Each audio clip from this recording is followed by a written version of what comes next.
ladies first. الجملة دي بتسمعيها كتير وبتكوني مبسوطة بيها، وده علشان انتي فاكرة ان الشخص اللي بيقولها ده راجل بيفهم في الذوق وده جنتلمان حقيقي.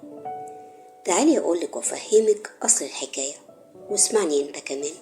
المقولة دي ابتدت من عند الغرب، دول اوروبا يعني، واصلها بيرجع للقرن 18.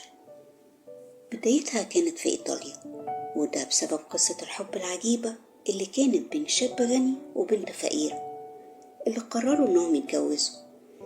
لكن زي كل نهاية حزينة، اهل الشاب اعترضوا بسبب الفرق في الظروف الاجتماعية.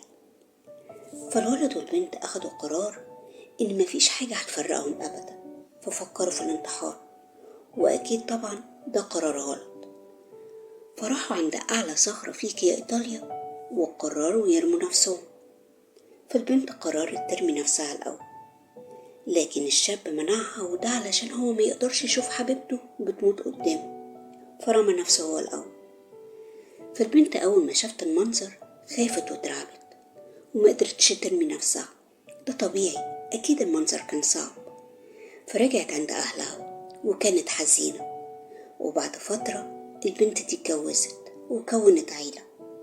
فلما عرفوا رجالة البلد الحكاية أخدوا قرار ليديز فيرست، وده علشان يضمنوا ان الستات يعملوا الحاجة الاول قبل ما يغيروا رأيهم.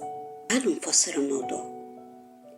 الرجالة شافوا ان البنت دي غدرت بحبيبها، لا اكيد، وده علشان هي في الاول قررت ترمي نفسها، يعني مفيش غدر. لكن الظروف كانت اقوى منها، كان جواها حزن وألم، لكن مفيش حاجة بايديها.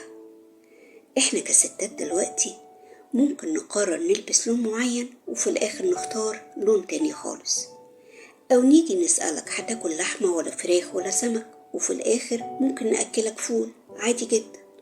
مش غدارين، لكن مزاجنا بيتغير على حسب الظروف. ممكن نكون صيف وشتاء وخريف وربيع في وقت واحد، فخلي بالك على نفسك. الغرب شايفين ان الراجل ما يمشي قدام الست ده اسلوب مش متحضر، علشان كده لازم اوضح. الشرق عندنا الرجل اولا، وده واضح، بلاش تهاجم قبل ما تسمع الحكاية.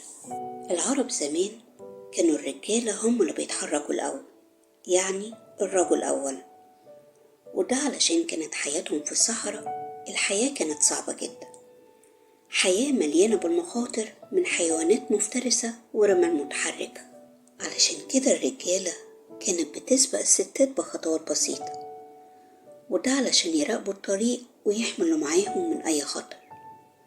وكمان كان وقت الحرب كانوا الرجالة بيوفروا مكان آمن للستات علشان يقعدوا فيه بعيد عن أي أذى، ومش مهم بعد كده يحصل إيه. الراجل العربي حكمته الظروف اللي بيعيشها، راجل شهم، مش قصده يحتقر المرأة أو يقلل منها، ده كل همه يوفر ليها الحماية والأمان. ده الراجل بتاع زمان، يا ترى في منه النهاردة؟ في الزمن اللي احنا عايشين فيه ده بنلاقي الراجل بيمشي قدام مراته بمسافة، مش هقول حبيبته، بحجة ان هي خطوتها بطيئة وهو راجل خطوته سريعة. انت شايف ده الراجل بتاع زمان؟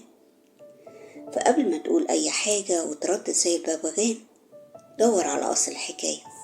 لما يجي اللي معاكي يقولك ليديز فيرست، قوليله انت خايف عليا ولا مقلق مني. فتحية لكل رجل احترم وقدر التغيرات المزاجية للمرأة.